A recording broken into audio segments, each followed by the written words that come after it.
Good evening and welcome to the Double A podcast, the first episode actually.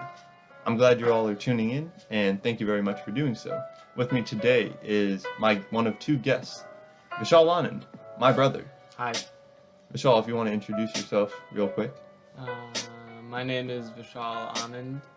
I am in 10th grade and I am in high school. And I go to Wissahickon High School, which is like 5 minutes away by car, like 15 minutes by walking, so pretty cool. My interests, hobbies, and clubs, in that order, are basketball, and basketball. Basketball is a common theme in the family. So The entire family? I don't think so. yeah, maybe just everyone except Dad. And So Mom. Mom's pretty She doesn't interested. play basketball. She likes to follow it. True. Oh well. So, I was thinking we could talk a bit about transitioning to quarantine life because currently we live in the same household, and We have what better way been to for start off? 18 years. We have been for Over like for you, 17, for you less than 16. 15 years. Right. But I was thinking we could talk about that in terms of how it's been for both of us adjusting to our current school setup because both of our schools have gone online and they're doing it in different ways. So I think it'd be nice to compare and juxtapose the different ways each school is handling the situation, I feel. And then maybe go into a bit of other topics as well. So, Michelle, maybe if you want to start about Right. how Wissahickon High School has gone to its online format and how Right. it's different from normal school. So the format for online classes for my high school is that there's 2 days, Gold Day and Blue Day, which is the two school colors, gold and blue.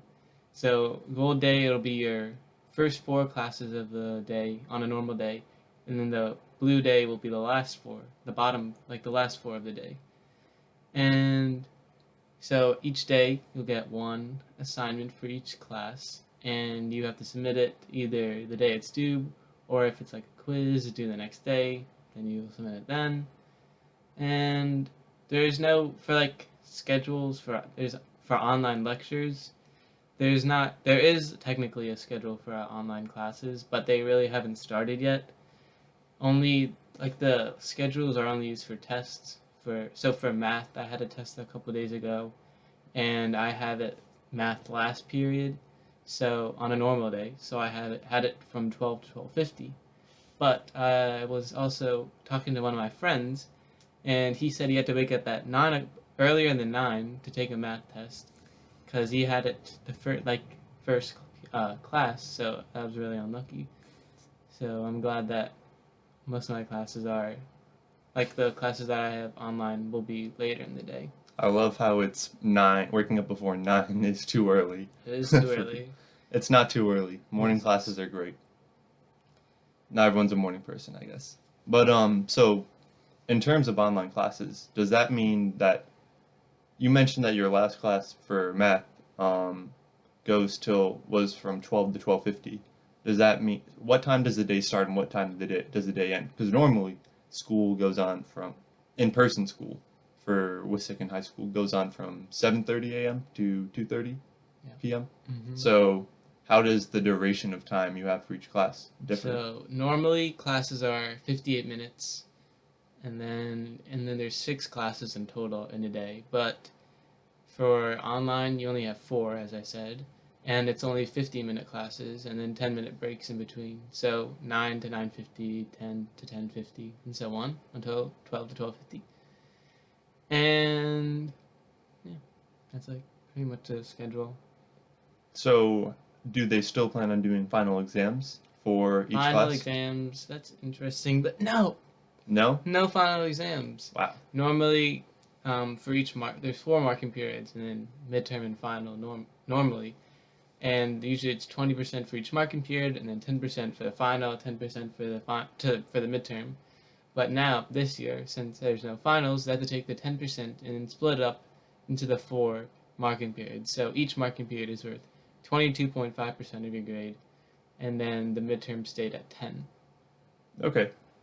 So I think that's really interesting because for Stony Brook University, the college I attend, they have not canceled finals at all. In fact, they are essentially just administering them at the same time, but you have to log on to a lockdown browser extension, or not extension, lockdown browser software called Respondus, and essentially it prevents you from switching tabs and activates your web camera so they can see what you're doing during the test, and that's supposedly the best solution that they have in terms of ensuring that there's no cheating going on and making sure that everyone has an equal opportunity in terms of the knowledge. But there's still technically room for like cheating where someone could put a note card on their computer screen Or like at the use web paper, camera. or like tape it on your wall. Yeah. But I think the reason that they canceled finals at our school was because some people don't have internet connection, and then it's hard to do like send papers. You can't send finals, and then it's easy to cheat and stuff like that. And they don't have like an app like Respondus. Hmm. They're not really using that. Going to use that to administer tests. Yeah, I feel it's even more amplified that what you mentioned about no internet connection being available for some kids. I feel like that's even more amplified on the college level because you have what, like 14,000 undergraduate Mhm. students. Do you know if all of them have reliable internet access? And for those that don't, how much exception cases pass does it take in order to like establish that everyone can get the best opportunity to perform well in that class? See, I feel, in my opinion, what the University of California schools are doing, which is essentially just giving everyone A's for the semester and putting more emphasis on like having students learn the content in an environment that's lower pressure to perform to get an A. I feel that's a good solution, but in their infinite wisdom, Stony Brook made their choice, so I'm not going to complain about it too much. But in terms of classes, also something interesting to note about finals. My physics professor has essentially said that for your final, it's pretty much a homework assignment. So we have this homework website called WebAssign where we Hey, we have. use WebAssign You do use WebAssign for math for math? and accounting. Okay, so that's pretty cool. I did not accounting. That's kind of interesting. MindTap. Mm-hmm. So It's like the branch kind of thing. So we use WebAssign for physics homework, and for anyone who hasn't used WebAssign or knows what it is, you essentially have a set of problems that you have to complete. Some of them are like enter symbolic answers, some of them are enter numerical answers, but you don't have to like show your work or anything. So essentially, what our final is for physics is it is just a set of online homework questions or online questions on WebAssign essentially. So pretty much a homework assignment, and you get 3 tries for each question. So it's Tries. not, yeah, 3 tries. So it's not like if you don't know the answer the first time, like on a test in real life, you get it wrong. No, Yeah, you just get 2 more tries if you get it wrong, which I think is Some pretty interesting. cheese. It is kind of cheese. But I mean, it was his choice. And he's actually a relatively easy professor in terms of grading, so I'm not mad about that. So I'll take that. But in terms of online lectures for classes, they're pretty much all at the same time. No, they are all at the same time. So using Zoom, essentially, you get onto the Zoom call where the professor gives the lectures or goes through their presentation that they have. And that's pretty much been classes for the past, few weeks. And for laboratory classes, because I'm taking one this semester with physics, where again. yeah, it's there's like a corresponding lab component that goes with the physics lecture class. With the physics lab, originally we went to a lab classroom, and we had an apparatus to perform each experiment. So we would do that and then record the data, analyze it, answer questions, etc. But now we're essentially getting the data and we're getting videos of a person performing the experiments. And then from there, we have to analyze the data. Cool. So it's been a relatively non-stressful transition for classwork for us, I feel. Some people are saying that they're getting a lot more work, at Stony Brook at least, now that everything's online. For me, that's not the case at least, but I wouldn't be surprised if it is because there was an additional week of spring break that Stony Brook had, so professors would probably need to cram in a bit of extra stuff. So yeah, that's how we've transitioned in terms of going to online school. How about how you have transitioned to having me back full time and being in the home No boy. full time? No bueno? I don't like you. You don't like me? That's unfortunate. I like him. Just Don't worry. Just You love each other. But for me at least, it's very interesting because at least one thing I was really interested in looking at or trying to understand better about college was how do I operate by myself, like on a basis where I don't have like a parent looking down my back or other people to like give advice essentially on a daily basis. I can still call my parents for questions about things, but it's not as easy as You never called. well, I did call them. I did call sometimes. Mm, I know I could be better at that, but you're a bad son. I'm saying I could. I didn't say I did on a daily basis, but I was interested in seeing how I operate independently, and I did get a good sample size of that. Obviously, I have a semester and half a semester worth of understanding myself better. But I'm sad that I don't get to see the friends I made in college because obviously you get to know those people on a basis that's a bit different from the high school level. And I personally found that pretty enriching in terms of getting to know who they are.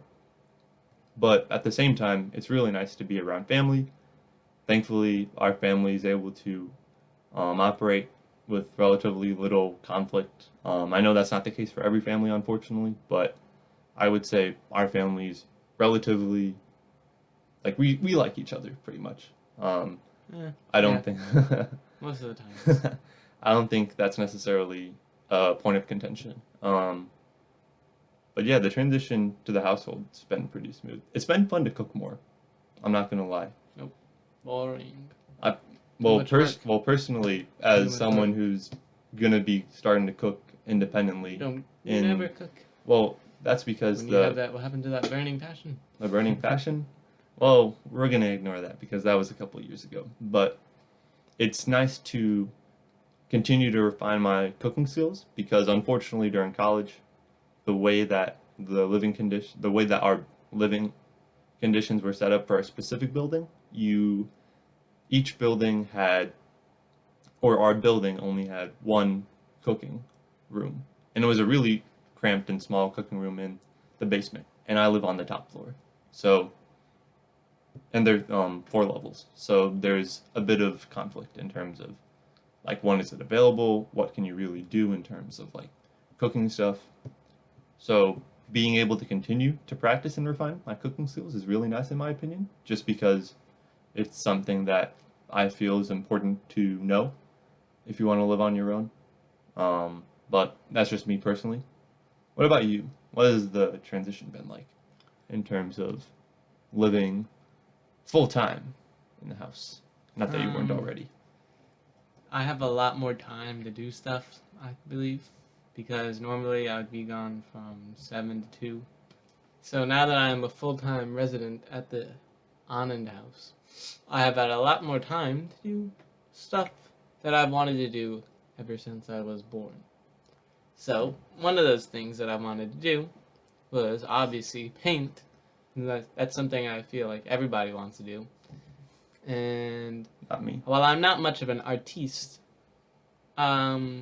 still can be enjoyable, you know. So we ordered some paint on Amazon, came a couple of days later, and now that I have this paint, I realized I gotta paint something.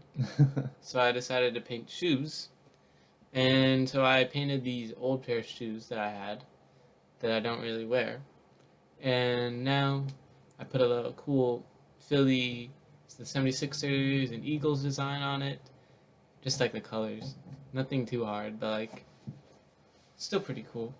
And also I painted his phone case, and while it wasn't the greatest, I mean I'm still a beginner. It wasn't horrible. Like he It was still pretty good. used it. Yeah.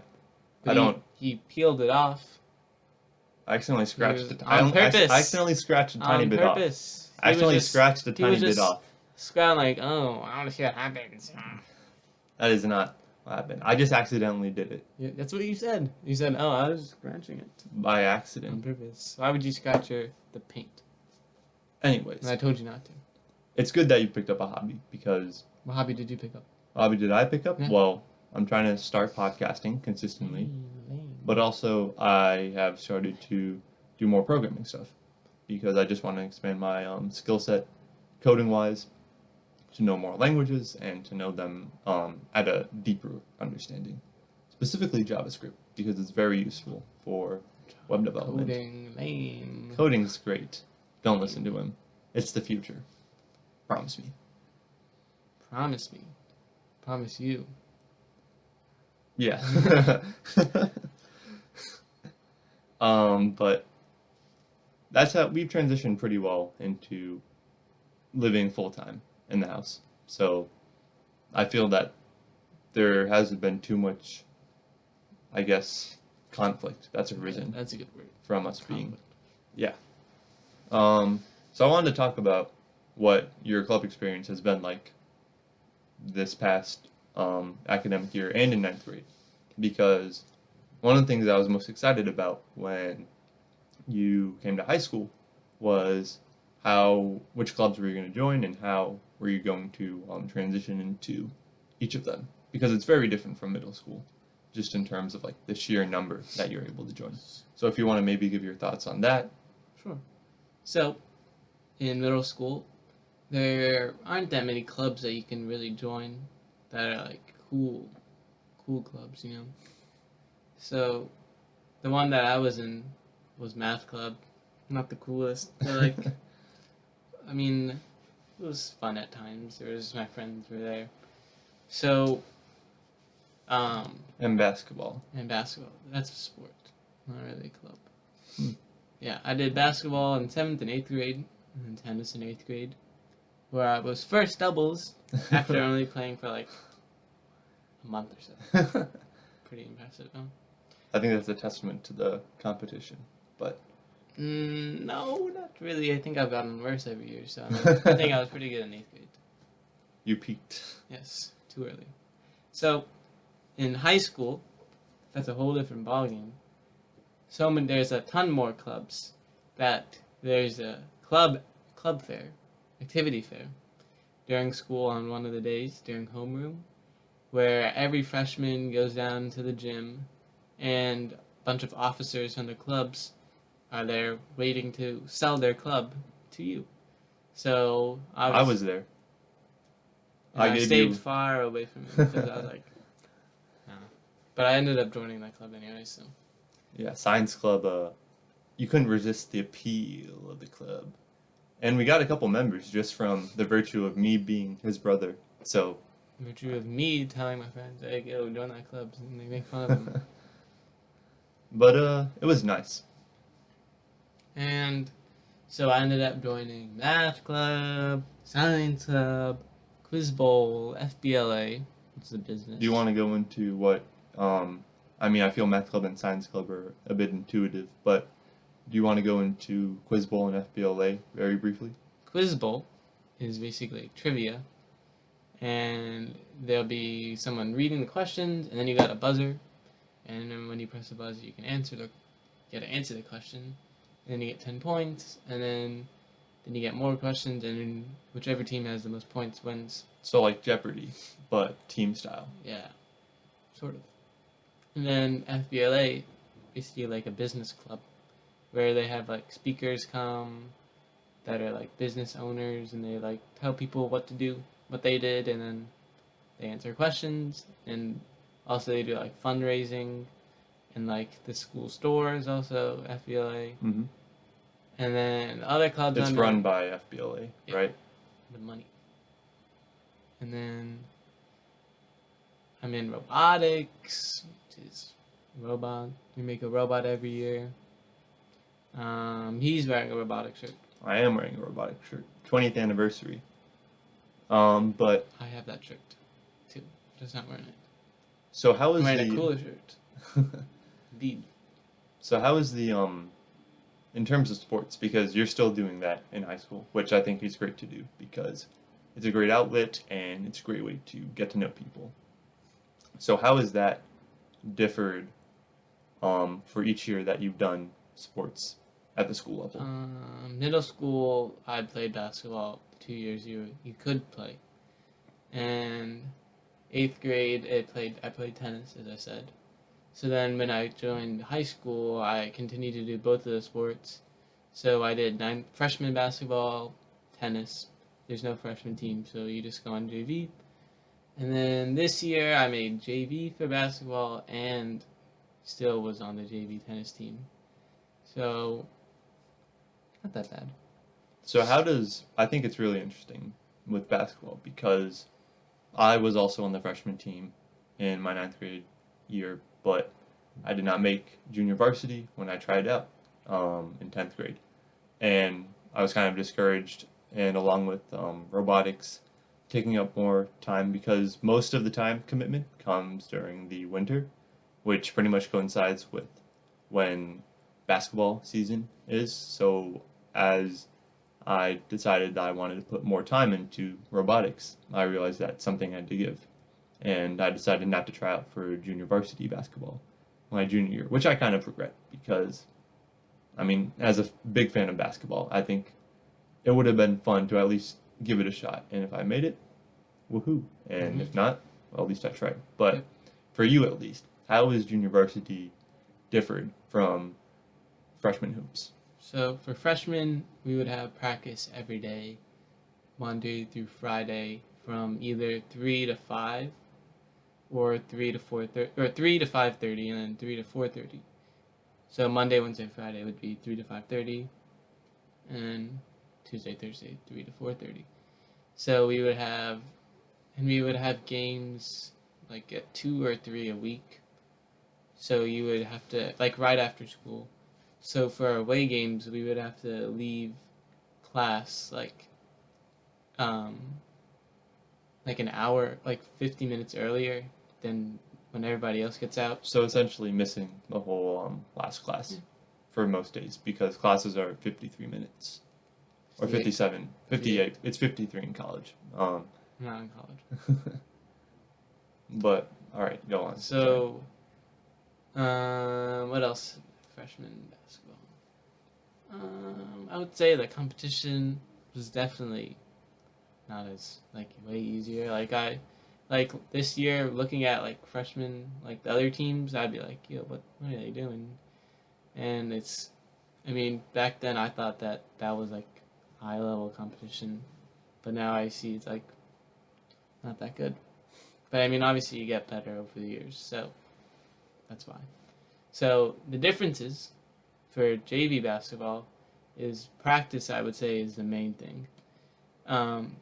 Practices are sometimes after school from 3 to 5, but the other days it's from 5 to 7. 5 to 7, and it's not like a set like schedule where Monday, Tuesday, Wednesday it's something. It's like random kind of. Oh, it's random? Yeah. So that's like one of the interesting things. And also games wouldn't be right after school. You would have to either stay after school for like 2 hours or go home and then come back with all your stuff. So since I live close to the school, I would normally just go back, get all my stuff, get ready, and then go to the game. So that's like one of the main differences. Like, so the JV would play first and then varsity, and the JV people have to stay to watch the varsity, and it will usually end at like 10 o'clock. So there's a big time difference between um, JV and freshman. A lot of time commitment that you have to spend. Like your entire day basically has to be free, depending on what day it is. So there's no time to like hang out with your friends or do anything fun after school, except for some of the days. And also, there's a lot more events that went on during for JV and varsity. There was Silent Night, which is for varsity. Senior Night, which was fun, both fun experiences. Silent Night's always fun. Wide Out, that usually brings a lot of fans to come to watch the game, which is like pretty exciting. And like the atmosphere is just different because normally for freshmen there's like no, like only parents that come. Like no kid wants to watch freshman kids playing basketball. Like varsity, it's a lot more exciting and like skilled, way more high schooling, which is what most people come to see. Seth is such a fun player to watch, just in terms Seth. of Seth. Matt. I'm sorry, Matt. Matt. I'm sorry. Seth is his older brother. Yes. I'm sorry, Matt Compass. You're a great player, but Matt's so fun to watch. Yeah. Just a few games that I've gotten to see him play in. It's just always fun to see him cross over a guy and drive to the hoop. Yeah, and then dunk on someone. And he's one of the shorter guys on the team. He's like 6'2". He's not that short, but he plays like shooting guard. So yeah. he made like there's like our conference. He's a junior right now, so not even a senior. So he still has another year to grow. He made like the all first team for our division, which is the Suburban 1 League, and which was like like he was the only one on the team that made it, and he was like averaging like 19 points a game, which is like really impressive. So how does the coaching differ in your opinion? So there's more than freshman. There's only one coach, but for JV and varsity, there's like a total of 5, I would say. So there's a lot more wisdom going around for the kids to pick up. So that's also like one of the main, like I learned a lot from the coach this year and last year because there's more time that you can spend with them. Mm-hmm. And varsity and JV practice together. Yeah, they right? practice together. So that's also one of the main things. Like the competition was like way yeah, harder. I feel like if you have a JV kid who feels that they were maybe snubbed from the varsity team, I feel like that kind of lights a fire in them to work harder in practice and compete harder in practice. If you're practicing with those same guys that made it above you. So I think it's good that they practice together. Mm-hmm. I'm sure team culture has also been great because, I mean, me personally, during 9th grade basketball, I got really close with those guys. And that was just from one season. So I can imagine hanging out with the same cast of guys for the second year in a row has to be like pretty cool in terms of getting to know them. Like the bus rides would be fun. Like going to like not even like close places. Some would be like 30 minutes away. So I always have fun on the bus. People talking, just like chatting, Mm-hmm. Fun stuff. So I want to transition to robotics because because that was probably my favorite club to participate in during my years in high school, and I've been continuing to do it during college. So I wanted to maybe get your input on what you think has changed from your first year in 9th grade to this year in 10th grade in terms of like the culture and maybe like being a veteran this year and trying to teach rookies some skills or like help them find their way. So from being a veteran on my robotics team, it's like way different than like when you're a rookie, you like see the veterans, you like think about like, oh, what's like being a veteran, like they know technically like they know a lot more because when I was a rookie on the team, I like knew like barely anything. So like the tools, I would have to like ask people around, and I can see why like how like it can get annoying at sometimes. Yeah. So I understand the struggles they go through, but I mean, you'll learn. Like after you spend like hours at that place at the high school, you'll learn it pretty quickly. And just for anyone who doesn't know, which is probably most people who are watching, the team has a 6 week build season where the team works to construct a robot for a specific competition, and each member is required to put in 72 hours of time into either building the robot or doing other stuff in the workshop or for the team. So, like, the time commitment obviously isn't like a joke to kind of brush aside. So, that's also something that's I feel really interesting in terms of like how the team culture works, and like the amount of exposure you get to all the tools in the shop. Yep. Something that's interesting about that versus college level robotics, because I mentioned that like I'm doing collegiate level robotics at Stony Brook, the Stony Brook robotics team being an engineering design team on campus. We essentially have one or two robots that we design throughout the year, and usually one of which is competing in a competition during the summer, or we are designing for a competition in the future. And the technology is very different in terms of like how everything's set up, because it's naturally going to be less structured, because with high school robotics you have adult mentors and coaches who have done this before, they know how to keep everything organized and whatnot. But with college level robotics, because that cast of characters is changing pretty much every year, and you don't have teachers or professors like constantly being in the workshop giving advice. You can always go to them, but they're not obliged to be in the lab space to give input on like what they think the best course of action is. A lot of it is more student driven.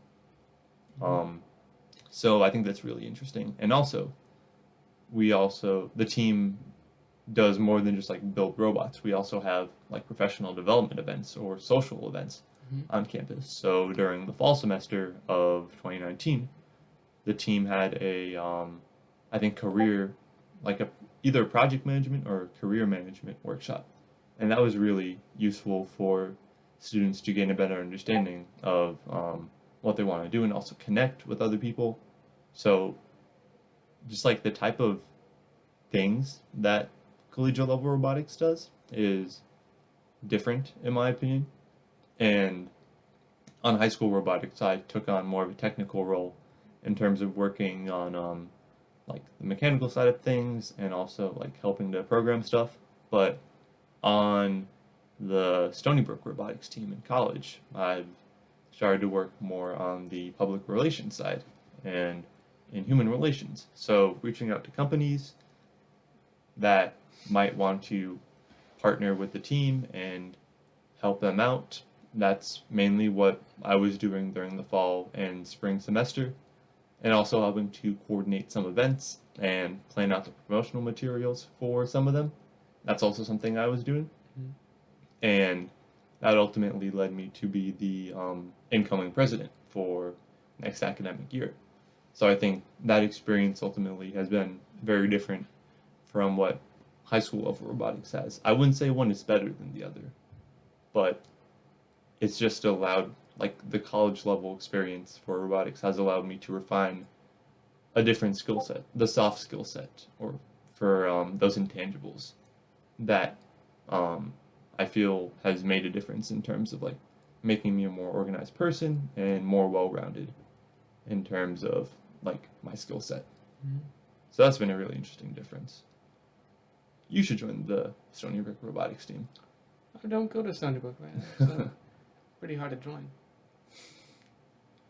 Something that's also interesting is that the Stony Brook robotics team, not necessarily different, but there are some similarities We build robots. But we also do have like ways to or programs set up to like acclimate members to learn about the technologies we use. So we had like workshops for Linux, Arduino, Python. I think Python. I want to say machine learning and computer vision as well during the fall. So that allowed students to like see what certain technologies they wanted to get involved with on the team. But a lot of it is just like very self-driven because if you think about it, like with high school robotics, you have the mandatory like 72 hours that you have to attend to during the season, and you have like hours in the fall and spring that you have to commit as well. Both at the college level, it's all up to you. Is there like a set time where you can work on it, or it's like the entire day? Like any time in the day, you can just go and like work on the robot. Yeah. So there are set times when the lab is open because you have to have the executive board member present in the lab to keep it open. Is that like a student or like a teacher? It's a student. Right. Kind of going on the idea of everything being very student driven. Yeah. So for the most part, you generally have 2 or 4 hours per day to work in the lab on a project or a robot. And on Thursdays and Fridays, we are having more time allocated towards working on the robot because that's generally when people are more free during the week. And also, we have general body meetings at 3 p.m. typically on Fridays. But outside of that, it's pretty much dictated by what each person is willing to put into the team. Because imagine this, you're finally living on your own and no one's telling you what to do. Sounds nice. And if you say, I want to join the robotics team, you're not committed to go 36 hours like you do for the like robotics team in the high school. So that freedom to like that control your commitment, it's like a double-edged blade. You can either go a lot or like be lazy. Yeah, and no one's saying you have to go like constantly to be an involved member, but it's very easy to fall into the trap of saying, all right, I wasn't able to go today because I had a lot of work, but I'm going to go tomorrow for a couple hours, and then not having enough time to go tomorrow, and then saying, I'll push it off till the next day, and then having that cycle continue. So being involved in clubs, I feel requires a good amount of discipline on the college level, just because they're not requiring you to be there unless you're playing like an integral role in a specific project that no one else has the knowledge of. So it's very self-driven, and I think it's both a good and a bad thing for people who want to do that kind of stuff really badly, but also for people who are on the fence and might get discouraged initially and be less likely to come again. Yep.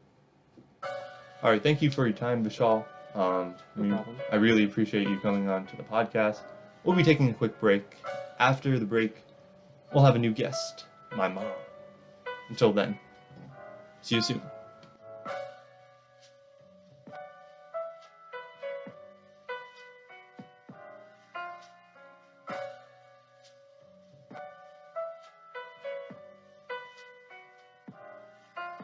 Welcome back to Double A Podcast. I'm glad you stayed for the episode. And with me now is my mom. Hey, Adit. Well, I'm happy to be here too. So if you want to introduce yourself, maybe, and talk about like what you do, a bit about yourself, where you're from, and your hobbies, maybe. So my name is Shafali Dhar. I work at the University of Georgia as Director of IT Services for the Office of Vice President for Instruction. Hobbies. My hobbies are cooking. I love to cook. Not always following a recipe. I mean, it's usually pretty good, so I'm not complaining. Thank you. I like to travel. That's something that since we were little, just a little bit of background. My father was in the army, and we didn't have much money growing up, but we had the resources, army resources to travel. So we did, and I think that has carried forward now. And I've been fortunate enough to travel with even the kids. So, like your first trip abroad was when you were 1 year old. So we have Wait, where did we go?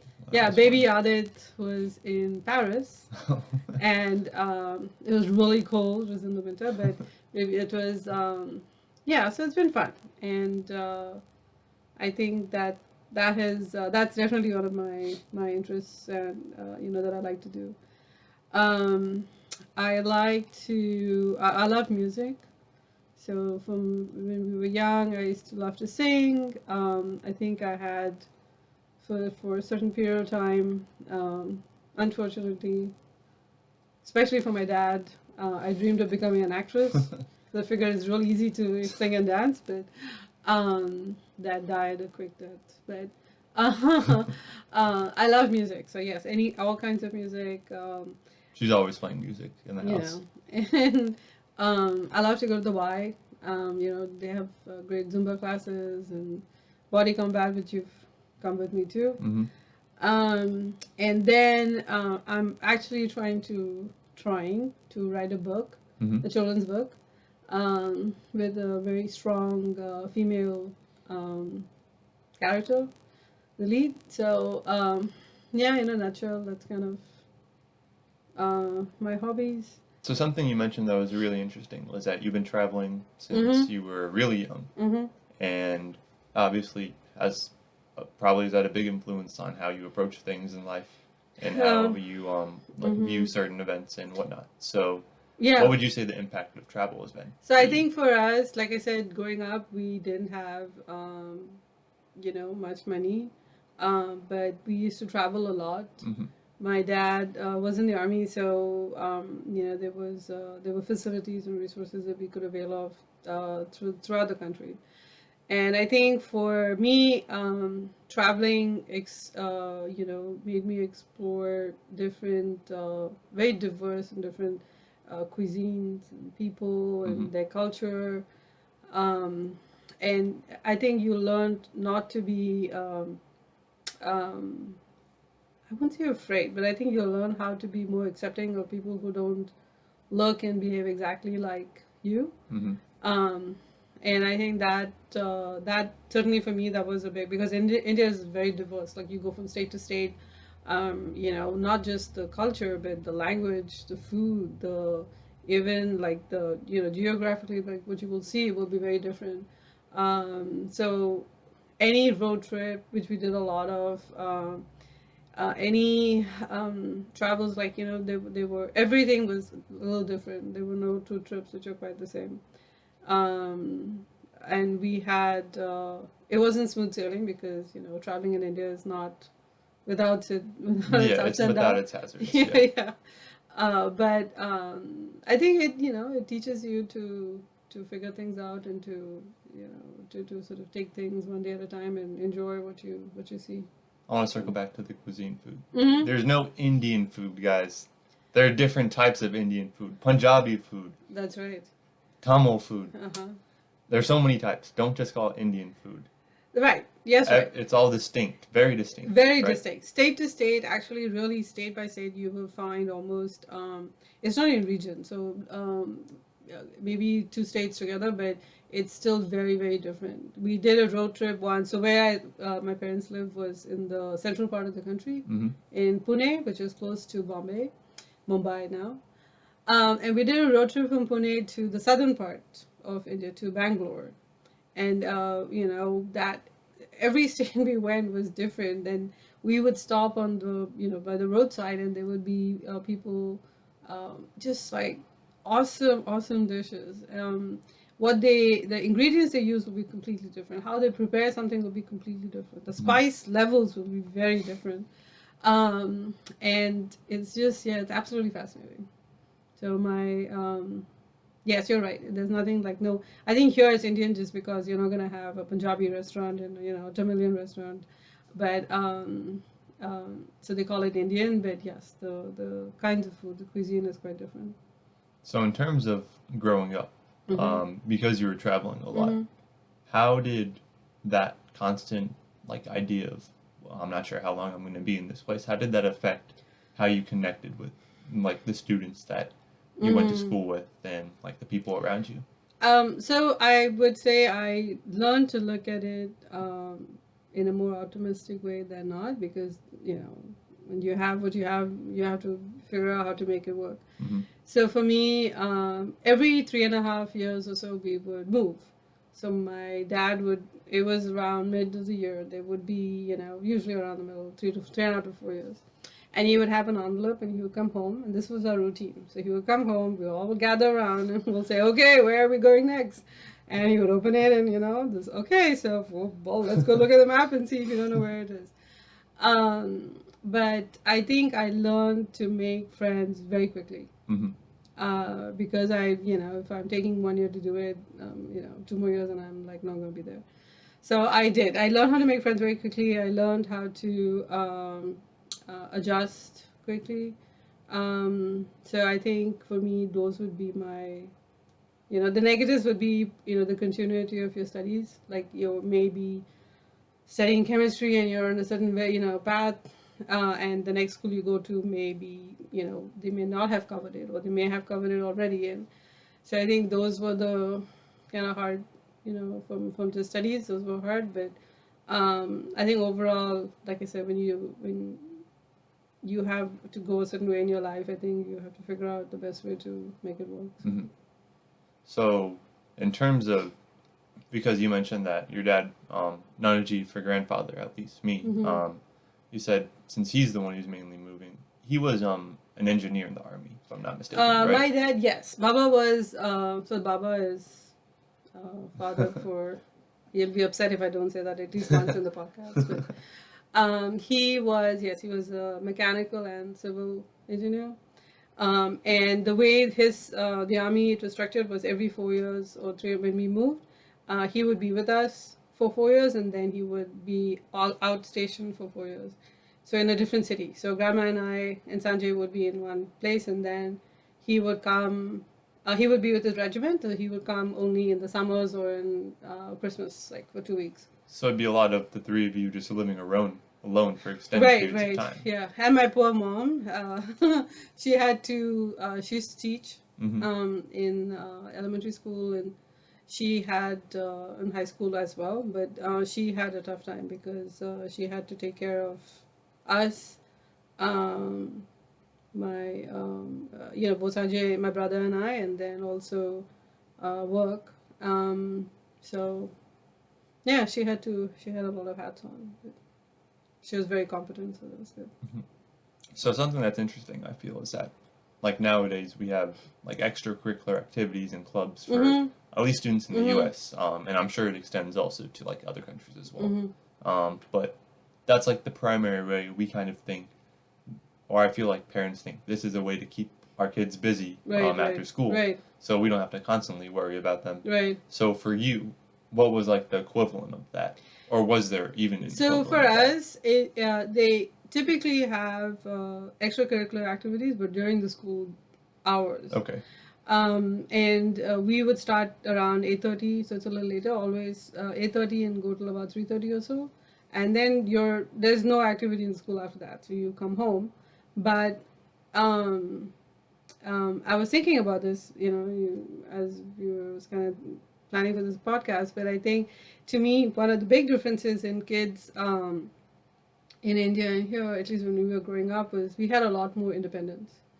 We could, I used to take my bicycle and go to school. Or I did it all the way till 11th grade. That was how I went to school.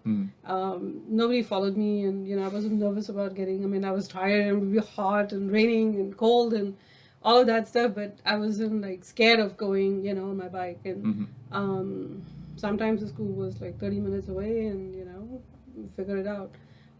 We would go to friends, like we would hang out with friends, and go and do a lot of stuff outside the house. So I think the amount of, I don't think my parents ever set up a play date for me.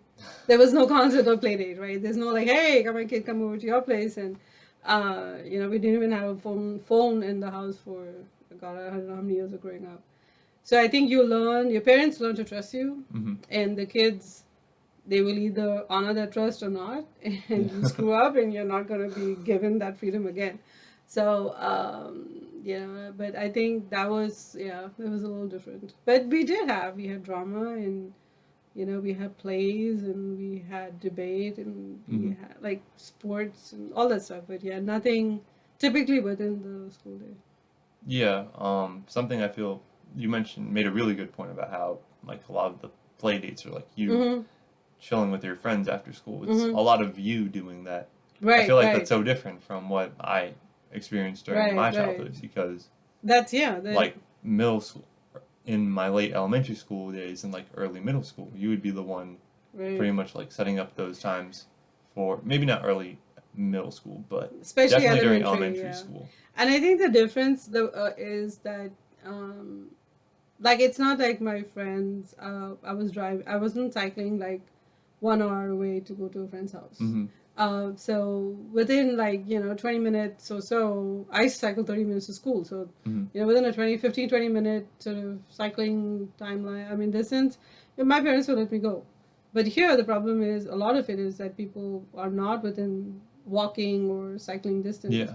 So I think that is one of the concerns, and you worry about.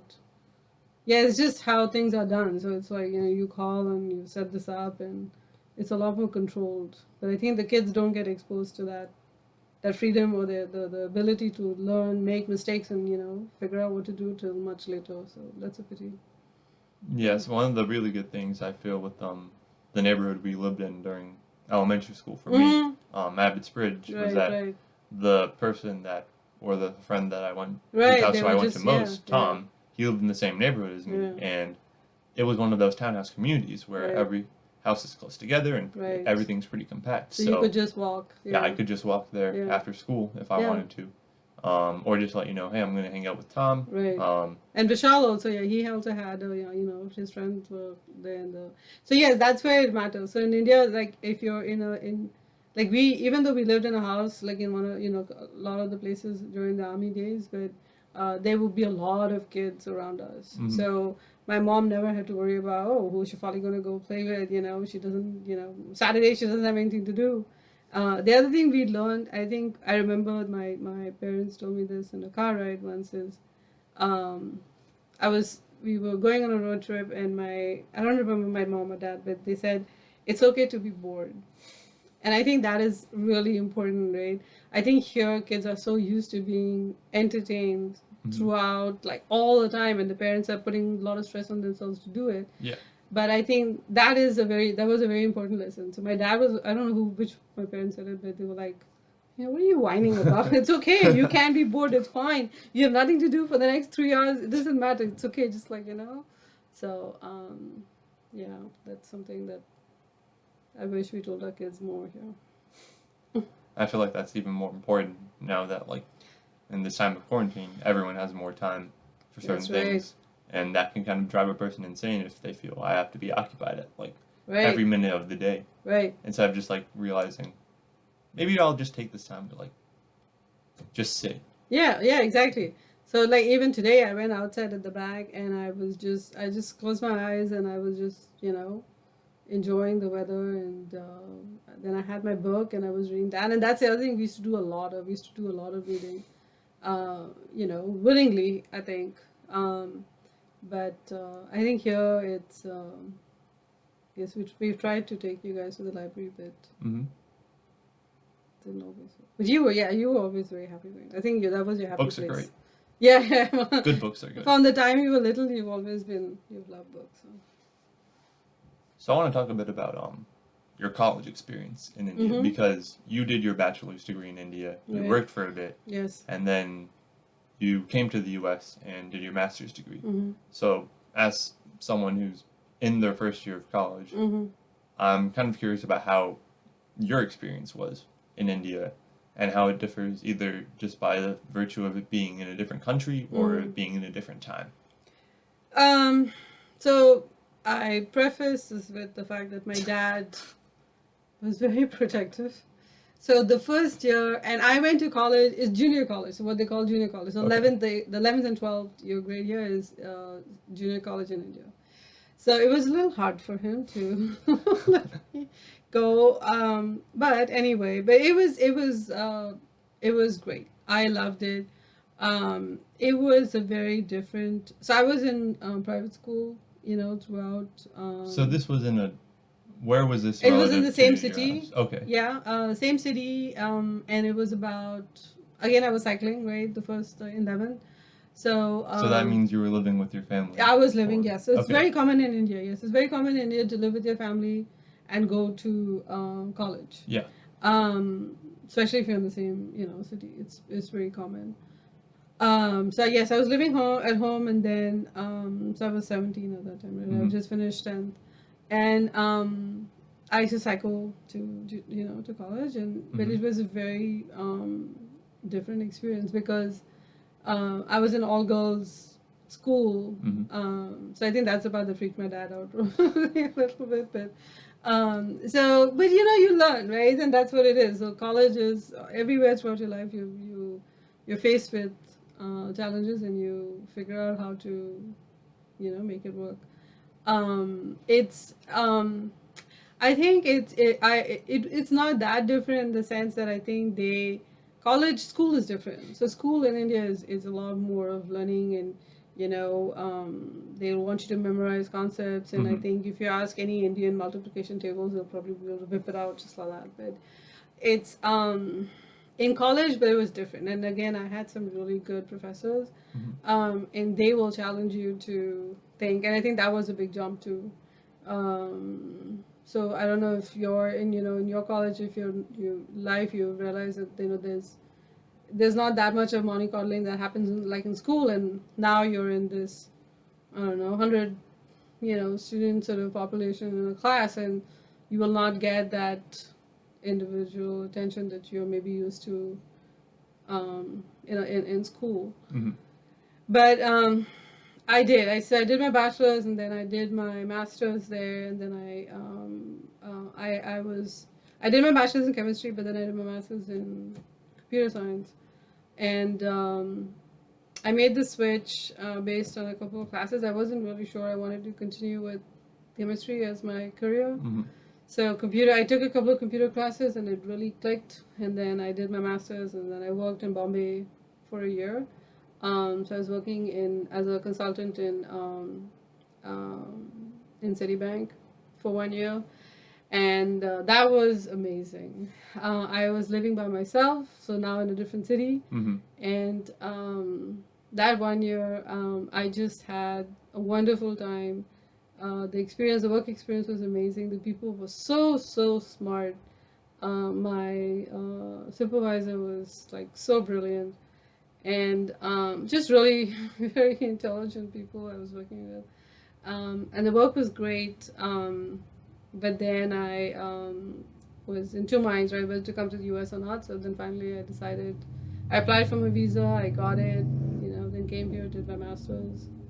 So what led you to come to the U.S.? What was the pull factor that made you leave? So my that father job? was we both had talked about it a lot, and I think even in Citibank, it was very common if you wanted to move ahead, up the managerial scale, that you needed a degree, especially in the U.S. So like my supervisor at that time, he had done his MBA, and he had done in the U.S. Mhm. And to have a degree, a master's degree in the U.S. was very common. Mhm.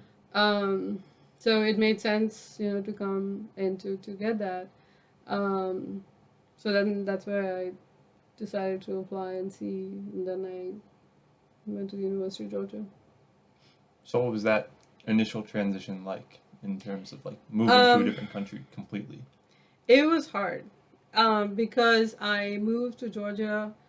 I didn't know the closest person for me was my brother Mhm. who lived in Toronto. Yeah. right?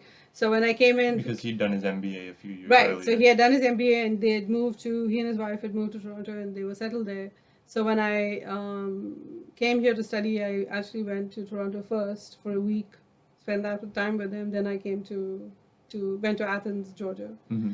and it was hard because I didn't know anybody. Like I said, the closest was my brother, in Toronto. Mm-hmm. And I came in August. I remember my birthday in September, towards the end of September. I was miserable. Like, I wanted to go home. So I'm like missing my mom, I'm missing my dad. I'm like, nobody knows it's my birthday. And I'm like having a real pity party for myself, right? I'm like getting, and this is like in advance of my birthday. The night, like literally at midnight. So I was staying in a townhouse with two other of my roommates. Mm-hmm. Like at like 1 minute to midnight, like 7 or 8 of these kids who I've just met, they came with a cake, and I was like, oh my, okay, so maybe this is gonna be great. I'm gonna love it anyway. And they were amazing. So they took me out for dinner. They got me. It was really special. So I think that was a turning point for me. So I had a month of like rough transition, but it was those friends are I still am such close friends with. So That's good. yeah, college life then was I think when you have those bonds of friendship, I think it makes any transition easy. So it was good. And a lot of us were in computer science, so I think that was good too. Yeah. So. Like me personally, having so during my first semester, I was in 4 like main classes. Mm-hmm. But only one of them had like a relatively small class size of like relative to college of like 35-ish Right. Yeah, that's or right. under people Mm-hmm. compared to like lecture halls of like 200 some Right. usually people, or like 50 for like the smaller classes. So I was able to make a lot of friends Mm-hmm. through that small class size Mhm. just because I'm able to interact with them Right. more often. Right. And the thing was that the professor was very encouraging of us like working together to better Right. understand concepts. Right. So him creating that culture Mm-hmm. along with that smaller class size and making it Right. more like intimate Right. was really good for me. I feel in terms of like making a good group of friends, groups plural, of friends. Uh-huh. So can I ask you a question? Yeah, go. So when you went to college, do you think, in terms of meeting other people, the events that they would have had, which I don't think in India they probably, at least when I was going, they didn't, it wasn't really existent because we used to go home, like after school studying. Were there like activities or events that they would have that would bring like these freshman students together and kind of give you, you kind of meet the other students who've come? Yeah. Did those really help? Like, what kinds of stuff did you guys do? Yeah. So right before the semester started, they had pretty much like an entire 4 or 5 days dedicated for orientation for new students. So that was those days were scheduled like very heavily towards getting to meet new people. So going into orientation, I was like, all right, I gotta step up my socializing game. I gotta know people. But the thing was that during those events, a lot of the people I met, it just happened. Like it wasn't forced or anything. Like, yeah. Like And one of those my are the best ones. like yeah. a close friend I have, I literally met him during an assembly for the dorm building I was in, and they were telling everyone to move in or like not spread out across seats. So he moved in and just like made a joke like, Right. "Oh, I guess they're telling everyone to move now." And then we started off a conversation from there, and Right. now like I stay in contact with him and Right. everything. So it was nice to know that like I don't have to go out of my way very hardcore Right. to like get to know people. Absolutely. But yeah, in terms of like events that they have, like orientation was geared towards that. They had, Right. I think, like 2 or 3 days during orientation where during the night or / evening they had like essentially either events in a main plaza area where there'd be like either game stations or inflatable stations where like people would just hang out and play.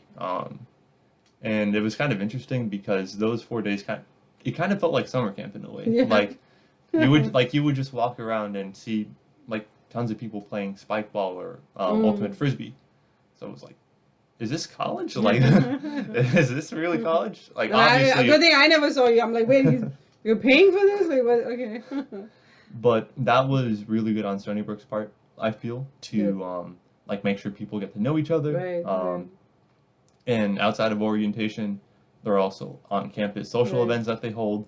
So they have like paint nights. Mhm. I think every week on Thursdays. Right. And for the building that you're in, they have building specific events. So Yeah, that's for fun. like for example, this semester my building had a all-star game watching party, and I went for a bit of that, and it was pretty fun because like we all got to like get to know each other, Right. the basketball heads, and talk a bit about hoops Right, and whatnot. right. And there were Good. some snacks as well, so that never hurts. Yeah, free food in college is always welcome. Yeah, but I feel like Stony Brook does a pretty good job of like making those events happen for freshmen to get to know each other, because it can be kind of daunting. I feel just like being put into this environment, being told, okay, you're on your own now. You have a roommate, but it's like Right. you're making your choices. You have Right. academic advisors that may step in, but Yeah. socially, It's up to you. they do have a freshman seminar class Mhm. where it's essentially a 1 hour class per week dedicated to like people asking questions Right. about like what things are, how they can adjust to college life, and Are those smaller classes, are they? The class Yeah. size? yeah, they are smaller classes. Mhm. So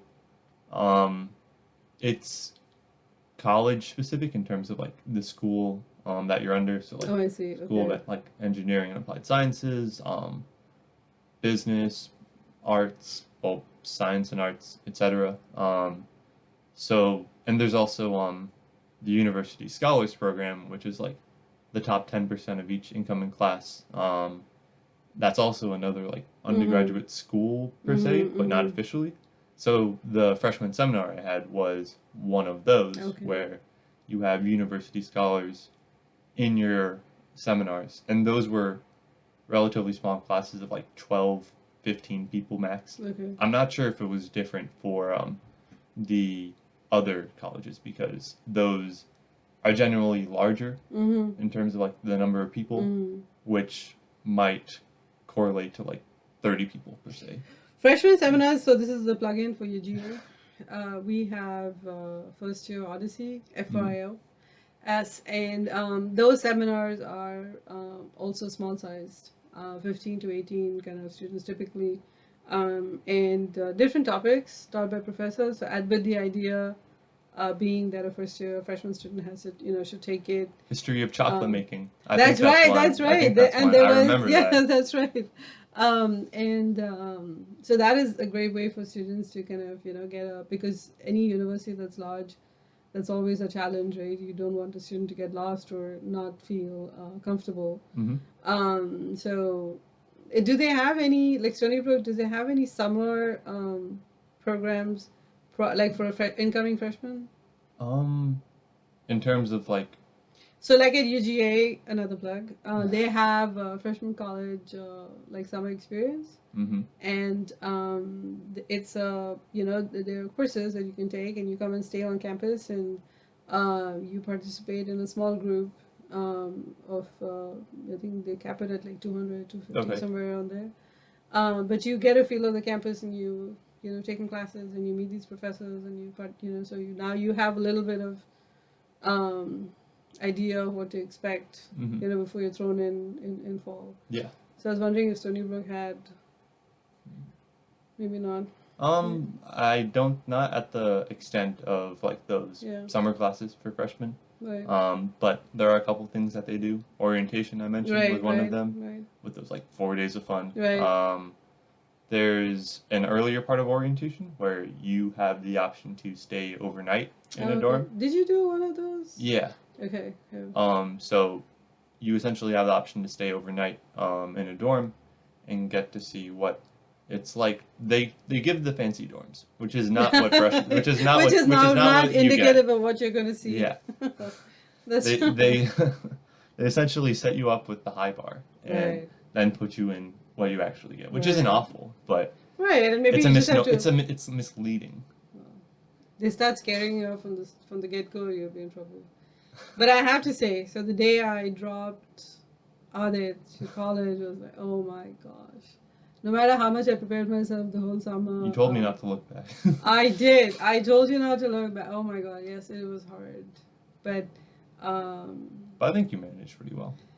because I told you not terms to of look when I come back, you don't know. Well, no, like when I came But back, you yes, weren't. but I think because you did, I could see you. You just, I mean, you were just happy, and you were doing so well, and you adjusted, so beautifully. So I think as a parent, some of your fears are alleviated. So, but we're happy to have you too. Mhm.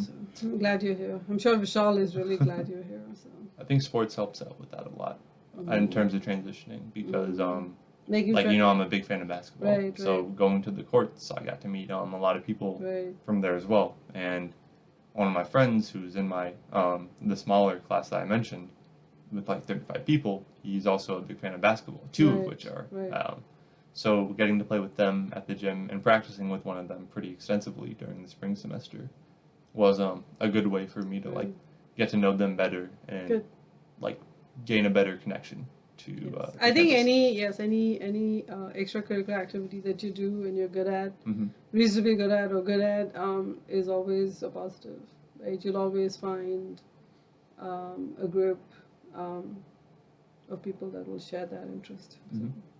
So I wanted to circle to international travel. Yes. Again. So you mentioned that you've been to Europe on multiple occasions, Mhm.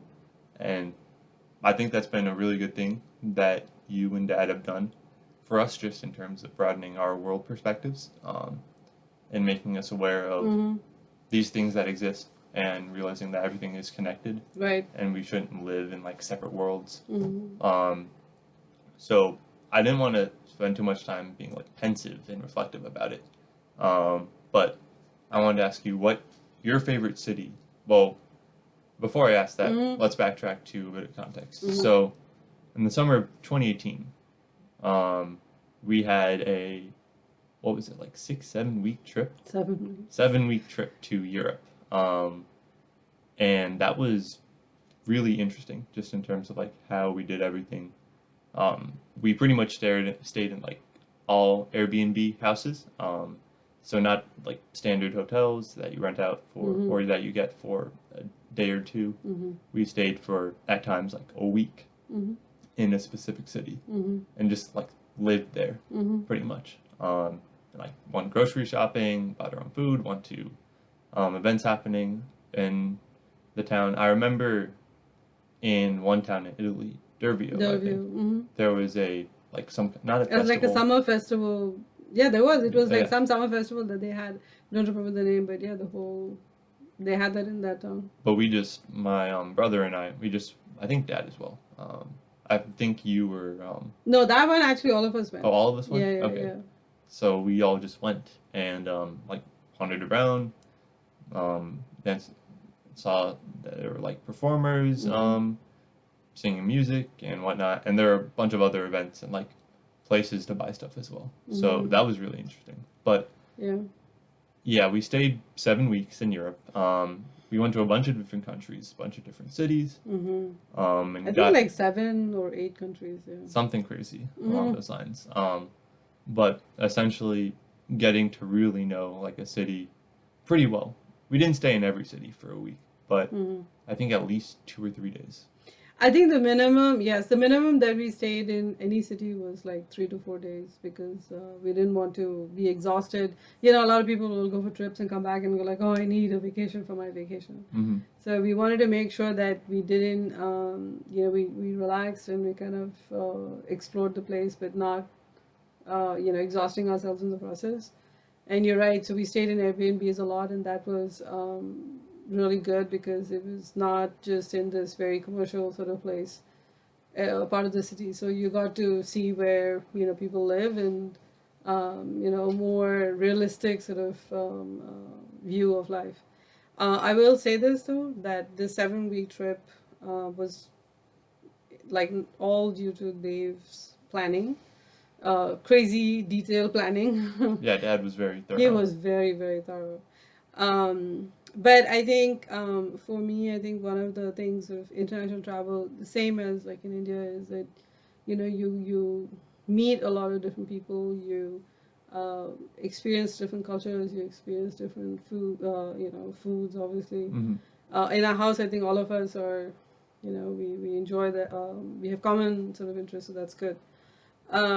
One thing that we did from the time you were little when we used to travel was we used to always go to a grocery store, a nearby grocery Mhm. store, and we would get like the cheese. And when we were little, like living in a hotel, we couldn't cook, but we used to make sure we got like the local cheese Mhm. and local things. So we had that experience.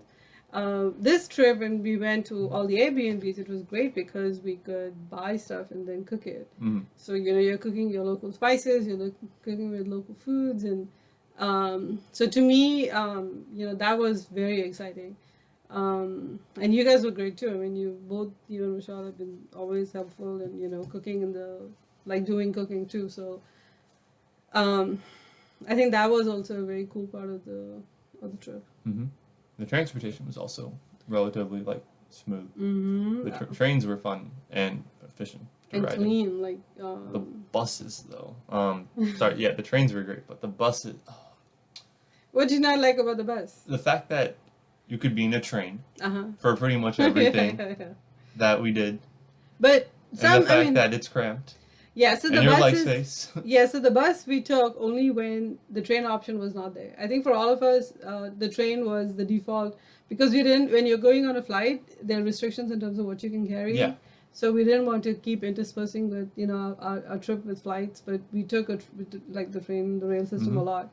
But the bus was only when trains were not an option. But I think yes, I think the thing I also like about the train system is that it's a very diverse group of like population that comes, right? Mhm. It's so you're never like worried about your safety. They're clean, they're like on time, Yep. there are plenty of options, to pick from, and their rail system is so vast. There are very few places that you're not going to get by, and you need to go by like bus or something else. But You heard that, Department of Transportation? Yeah. You need to step up your game. yeah. Trains in Amtrak, never on time. Long Island Railroad. So some quick background. I can essentially take the train back from college Mhm. to home. Um, the stop that's close to home is like 40-ish minutes out. Yep. And that cuts, and you guys coming to pick me up cuts the time of travel down by like an hour. I would say at least, probably more. Probably more. But Because Ma- you'll have it's probably about an hour and a half that we're getting. the Long Island Railroad, man, so slow. So I would say yes, it's slow. I mean, to me, I think especially in the U.S., any place that has any kind of public transportation, I'm grateful. That's Can true, it be yeah. improved? I completely agree. But it's the fact that it's Yeah. still there is Yeah. like, Oh, very yeah. nice. Yeah. So I think that's at least in the Northeast. I think you have those options of train that. Like that's a reason I didn't go to UPIT because Right. I could take the train back from Right. Stony Right. Brook. Yeah. Without- UPIT would be a and- bus or yeah, it a would have been car, a bus, which is different and longer. Yes, long. Mm-hmm, that's true. Yeah, it's about I think 5.5. Yeah, it's Yeah, long. at least. So transportation in Europe is great, guys. So so we're almost at the end of the episode, but I wanted to very briefly do a quick fun thing. Sure. So from that If trip it's in math, I'm saying 2018, no. from the 2018 trip, Mm-hmm. what was your favorite city and why? Okay, so my favorite city is from the trip. I would say Barcelona in Spain because it's just oh my gosh. She's in love with Barcelona. I'm in She's love in with love. Barcelona. The people are so friendly. They are the weather. We've been a couple of times there now, and the weather has been amazing. Mhm. The beaches are so beautiful, so clean, and the way they section those beaches out, they have for free, for they built those facilities for the public. So you have like these benches and you have exercise equipment. We saw this table tennis, right, like set up. They have volleyball and beach ball kind of nets. And they don't charge you for anything. It's just like there for the people to enjoy. The food is amazing. I love Spanish food. And it's and then the is it El Tioche? I'm trying to remember. El Tioche. There's this great ice cream shop. Oh my god. Great. Oh man. So there was this tiger milkshake that yes. you would always get literally every day. Every day.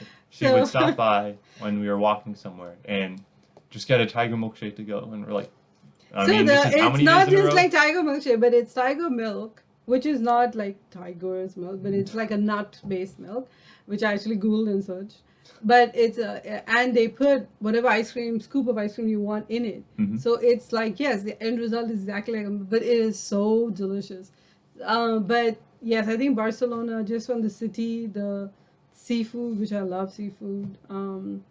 Paella is always a good dish. Yes.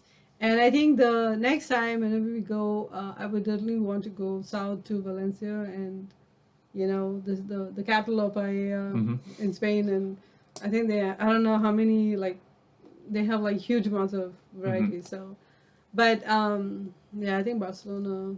And I think a close second, so I know you asked me one, but I think a close second I would say is Saint-Emilion in France. So we stayed at this amazing Airbnb, which backed out into a vineyard. And you remember we used to cycle? Yep. We had cycles, and we used to bicycle to the bike broke one day. So yes, my bike broke. The pedal broke, and these kids were amazing. So they took turns pushing my bike back home. But was it the chain that broke? Yeah, the chain. Yes, the chain broke. That's right. And but I think just from the beauty of the place, I would say probably maybe Saint-Emilion, Bordeaux, Arcachon. That area would be, which is on the Atlantic coast. That would be my second. Those are great choices. Yes, all good choices. Yes, the whole of everywhere. I don't think there's been a place I've traveled in my life where it's been like, oh my god, I don't know why I'm here. So I think that's the beauty of traveling, that you'll find amazing things no matter, where, just different, which is good. Yep. So. Do you have any other questions out there? Well, I wanted to pitch what my favorite city was. Yes. What is your favorite city? We went to Munich that trip, right? Yes. All right, because I wanted to make sure I wasn't cheating. Munich was probably my favorite city. Why? So here's why.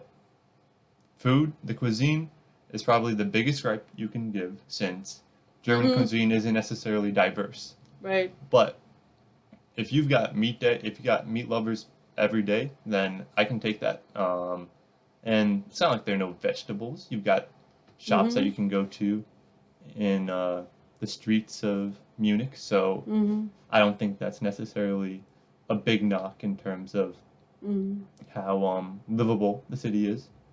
You've got a nice park, lovely park. Oh my god. English Garden. Oh, yes. It's that was massive, amazing. massive. Amazing. Literally anything, like, you can do anything in that park.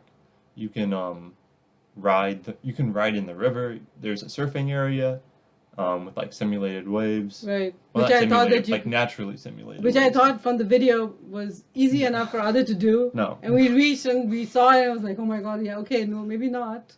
But yes, that is actually it. So yeah, like the garden is the biggest appeal. You've got a lot of bike, right? Like there's so many. That too. Yeah. Yep. So the public transportation I think is great. You've got biking. The train system is pretty efficient and tight run there. So that's a good way to get across town if you need to. A good amount of historical history there as well.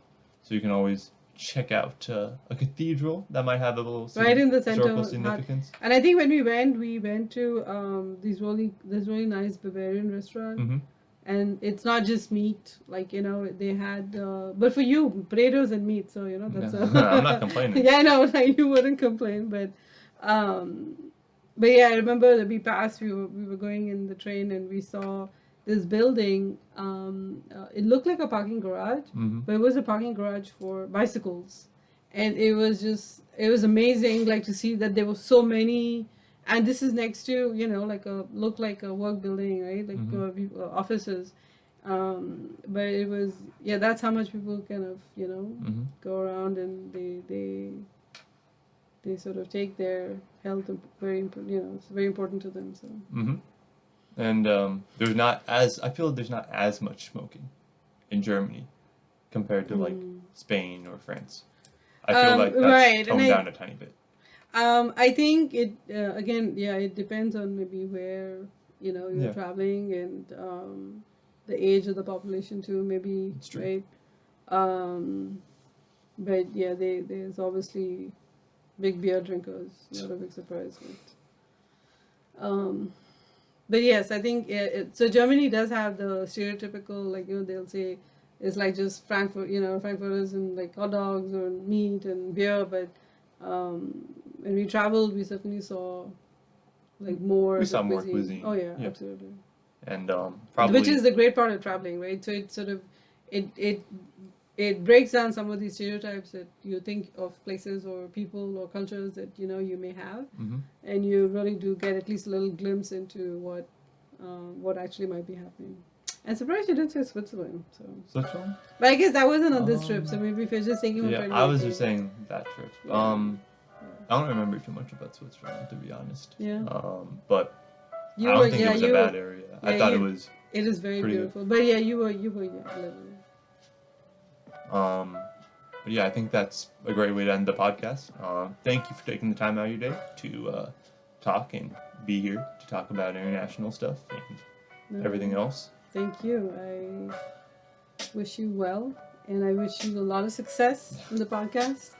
And I'm grateful and honored to be in the first one. That's all for today, folks. Thank you so much for tuning in. And until next time, have a great day and enjoy the night.